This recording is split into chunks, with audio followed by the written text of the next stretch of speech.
Welcome to the ISF podcast from the Information Security Forum. The ISF podcast is hosted by ISF CEO Steve Durbin, and every episode he brings listeners features timely conversations, practical insights, and resources for global cybersecurity professionals.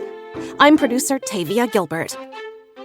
In today's episode, longtime friend of ISF Nick Witchell is in conversation with Steve about a wide range of topics, from the war in Ukraine, cyber preparedness and cyber resilience in business, the role of governments in regulation, and more. Here's Nick. Steve, a challenging landscape as ever, both economically and with a developing and escalating war, of course, in Ukraine. A very aggressive President Putin in Russia. Now, in cyber terms, how concerning should we be finding this? I think very is the short answer, Nick. I think that what we have seen here is an evolution, if you like, of warfare. Now, from an ISF standpoint, we have talked for quite some while, through things like our Threat Horizon series, about the way in which warfare is going cyber. And indeed, in our latest edition, we've come out much more strongly and do a session on cyber warfare. So why is that? Because we're so heavily dependent upon technology. You can make a very significant impact on world economies, supply chains, all of the things upon which we've become so dependent through the use of cyber. And that's why we're seeing this increase, I think, in cyber attacks, in very targeted as well attacks on, say, banking systems. There's concern at the moment about the midterm US elections, whether or not they're going to be targeted. And so really we've just got, I think, a blending that we're never going to see going away now between cyber warfare and what I suppose people would call traditional warfare.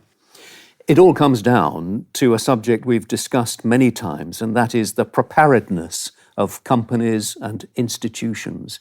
What is your impression? Are businesses evolving quickly enough to deal with this changing threat landscape?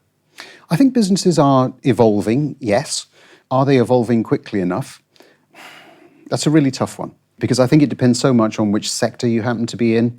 It depends on the risk profile that ultimately a board of directors is comfortable with, and so therefore is willing to invest and so on. But I would say certainly over the last 18 months, 24 months, companies have really stepped up in terms of understanding the potential threat, understanding the need for increased resilience, so the ability to recover from whatever is thrown at them from a cyber perspective. And I think we're starting to see a lot more boards of directors asking pertinent questions around cyber profile. Are we ready for an attack that might happen? Are we equipped to deal with and respond to, for instance, ransomware? So I think that the level of awareness has increased, and I think therefore the level of preparedness is increasing. But is it going fast enough? Probably not. I guess it's never going fast enough. That's but right. It's encouraging, I sense, that you're talking about the level of resilience, the level of knowledge amongst board members is increasing. I mean, and is that across all the sectors, do you think? I think it is. I think that certainly our traditional critical infrastructure sectors have led the way. They've always done that because they were always the most attractive for attack, of course. But there have been a number of attacks that have taken place that have really, I think, encouraged people to look at cyber in a much more realistic fashion than they had done in the past. So we've had attacks that have impacted supply chains in particular, so petrol supply chains, food supply chains. And so that has really brought it home to people. It's made it much more personal, whereas I think the danger we ran in the past was it was just bits and bytes, wasn't it? You know, we weren't really impacted to it. It was just some other poor, unfortunate company that had lost data.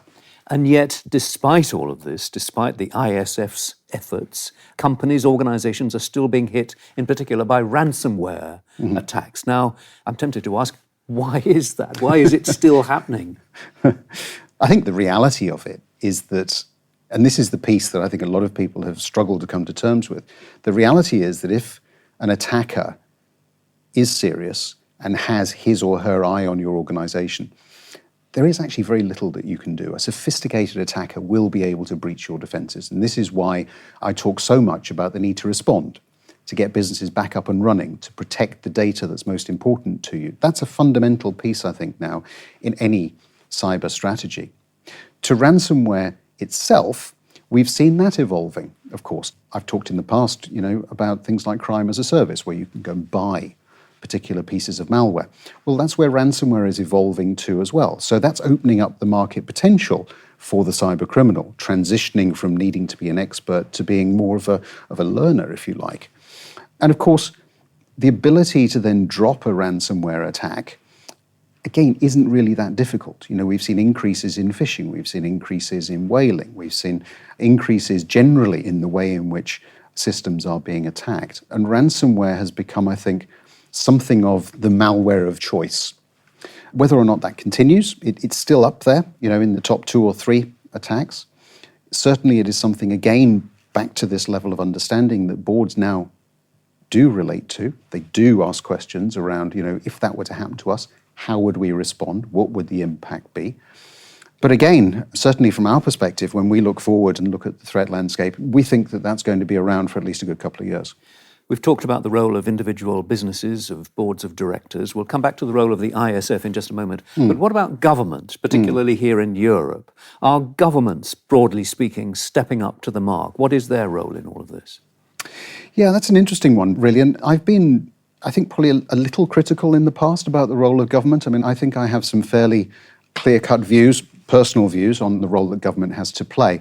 And for me, it's about really setting out clear guidance on legislation, on regulation, and then standing behind those rules, if you like, that have been set in place. Because the one thing that businesses really don't like is uncertainty. If you can be really clear about the tramlines within which you operate, then life becomes simpler. You may not agree with it. That's a different discussion. But at least you know where you stand. And I think the challenge that businesses are facing now is that we all operate across so many different jurisdictions. And we've got this evolving regulatory landscape that is constantly changing. And that is raising a real challenge for businesses to try to understand where these tramlines are in the different countries in which they're operating. But for me, the role of government is to set those tramlines, and particularly in Europe, I think, to collaborate around those so that we've got consistency. And do you see encouraging signs that there is this collaboration? Governments surely must understand that this is a serious threat. So why is it that they are not achieving the degree of collaboration that you are seeking? Well, I think they've made some good progress with the GDPR, for instance. I think that was a really positive step forward. I think that the way in which that was brought about with consultation, it was never perfect. And so I think there is some alarm amongst the security sector anyway, in the UK, for instance, when we hear talk of perhaps UK government moving away from that or creating its own. And the question has to be, well, why? Why does one particular government think it can do better than, a sort of a conglomerate that have come together with these things? So I think that for me is the way forward. We have to have much more collaboration amongst governments to come up with legislation that operates across jurisdiction, that again, as I said earlier, is clear. And there has to be the will to do that, because these things are not easy. I'm stating the obvious, but once you get into that sort of debate and discussion at government level, then you need to settle yourself down for a fairly long ride.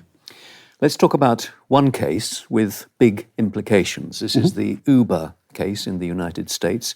A CISO convicted in that case, a ransom having been paid. And I think it's called into question, what are the limits of responsibility for a CISO? What do you see as the particular implications and the lessons that need to be drawn from this case?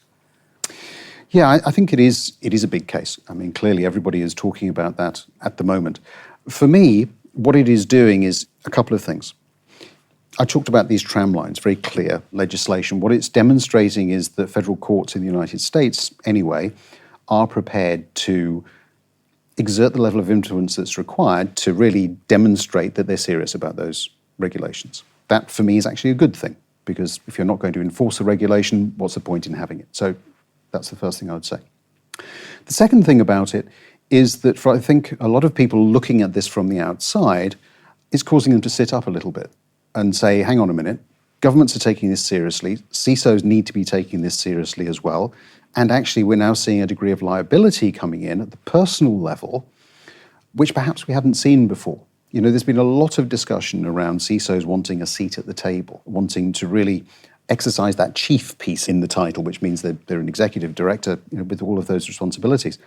So a discussion, I think a healthy one, breaking out as to the role of personal liability in all of these things. But fundamentally, I think what we've seen coming out of that is some legal precedent that says we do have a regulation, we are prepared to enforce it, and so it doesn't matter whether you're a CISO, a CEO, or a defense counsel in any shape or form in an organization, you have to start paying attention to these regulations and you have to fall in line with them. And again, for me, that's a very constructive step forward. And I sense that quite a number of CISOs will be concerned by this case. Yeah. Is it reasonable for them to be seeking greater safeguards regarding their own personal liability from their company or their organisation, do you think? I think it is. And I think, again, that's a healthy discussion to be having, because you want to have those conversations, don't you, before the day. The day to be having it is not when it's just happened. So I think it is, shining a bit of a light on that. I think that a number of CISOs may decide that actually the job probably isn't for them. And that would be a very sad day, because I think we've seen for some while now increasing stress levels, workload increasing, particularly for CISOs. And for some, I do fear that perhaps this may be the final straw. But on the positive side, again, if you want a seat at the table, then these are the sorts of things that you have to really get your arms around and buy into. And I think that it's a reflection on the maturing of the industry, on the maturing of the role. And I would like to think that for many CISOs, once the dust has settled a little bit and people are able to really analyse exactly what the courts were saying, it will provide a degree of guidance as to what is acceptable versus not acceptable. We've talked about current threats. In broad terms, how do you see threats evolving as we go forward? I think we will see, unfortunately, increased sophistication. I do think that we're going to see perhaps more technology-based threats. I mean by that artificial intelligence starting to come into the mix. I think that crime as a service will continue to flourish. I think that on the positive side, organizations now understand that cyber is actually central to the business strategy. So you can't have a discussion about how you're going to evolve your business, grow it, deliver shareholder value, and ignore the cyber component. So if you look at it on the maturity curve, then cyber is reaching that sort of post-teenage stage, if I could put it that way. But unfortunately, it's being driven down that road by an increase in cybercrime, which I think is just a fact of life. And yet, within this complex network of threats and so on, it is still the case, is it not, that very often the individual human being is perceived as the weak link in it all. Now, should we be rebalancing the message and emphasising more that the individual actually is our strongest asset? I think we should. I really get quite annoyed when people talk to me about the fact that, people are the weakest link. They're not the weakest link. They do have the potential to be the strongest. As an organisation, what I think is required is an increase in the level of awareness, an increase in the level of training and education, and investment in people to take into account the different environments in which people are now working. So, very few organizations have gone entirely back into an office-based environment. We've still got this hybrid, which is going to be with us, I think, for a very long time to come. And so there is a need to increase that level of support and awareness so that we can combat some of the increase in cybercrime we've just been touching on. And I think that people do have the ability to make the difference. I was talking to a Chief Information Security Officer about a particular breach that he'd been handling. And one of the things that he highlighted was he'd been surprised at the fact that some of the investment he'd made in technology hadn't been able to either prevent the breach happening or at least help him to solve some of those problems. And so in his words, he'd had to fall back on his security people. Well, falling back on these security people in reality meant that they were working ridiculous hours to bring the systems back up, handing over through follow the sun. And I think that as I was talking to him, the light bulb eventually sort of went on and said, well, hang on a minute. If I'm really in a hole, what am I going to rely on? My technology or my people? And the answer, 9 times out of 10, if not 10 out of 10, is the people. because they will find a way to bring the systems back that you've lost, and machines won't do that. And I think that is the point that we have to keep really top of mind when we talk about weak links versus strong links. Something really that should not be forgotten. Finally, how is the ISF helping its members to deal with these many challenges? In a number of ways, Nick. I mean, we're continuing with what I think is a very rich program of research. That's important so that members understand exactly what's going on in the space. We've invested significantly over the last couple of years in our software ability. So at our Congress in Manchester in November, we're launching our new supplier web app. So really trying to zone in on the problem of supply chains and how to manage so many different suppliers. So we've invested in that. We continue, of course, to build all of these tools on the back of the Standard Good Practice, which is now a world-leading reference document. You can map to ISO, you can map to NIST, a number of other different standards that are out there. And then the other thing that we're continuing to do, and this is the piece that I really would like to encourage our members to make much more use of, is we're opening up access to our analysts very much more, to our consultants, to help actually deal with some of these very tangible issues on the ground, in the moment, through some of the services that we can provide. And my hope is that we'll continue to do that over the coming years. We are a not-for-profit, we are member-driven, so everything that we do is geared around trying to help our members and respond to their needs. And I think that's a really good place to be. Steve, a pleasure as ever. Thank you very much indeed. Thanks, Nick. We'll be back with a new episode in a week. In the meantime, as always, we ask that you take 10 seconds to pull up this podcast on whatever device you're listening and give us a 5-star rating. If you have a little more time, you can even write a quick review. That helps other listeners who might enjoy our content find us. And we also want to make sure to introduce you to the ISF Analyst Insight podcast, which goes in depth on the hottest topics in information security. In every episode, ISF analysts hand-select active security professionals from ISF member organizations to discuss how the implementation of ISF research is uniquely applied to their real-world context. We hope you'll listen, and of course, we'll put a link to that show in our show notes. If there's a topic or a question that you'd like us to cover in a future episode, let us know at securityforum.org. which is also where you can find our catalog of past video and podcast episodes, as well as ISF's research, practical tools, and guidance related to discussions like today's. The ISF podcast is produced by Talkbox and Tavia Gilbert, with music by Alexander Filipiak, senior producer Katie Flood, mix and master by Kayla Elrod. Thanks for listening.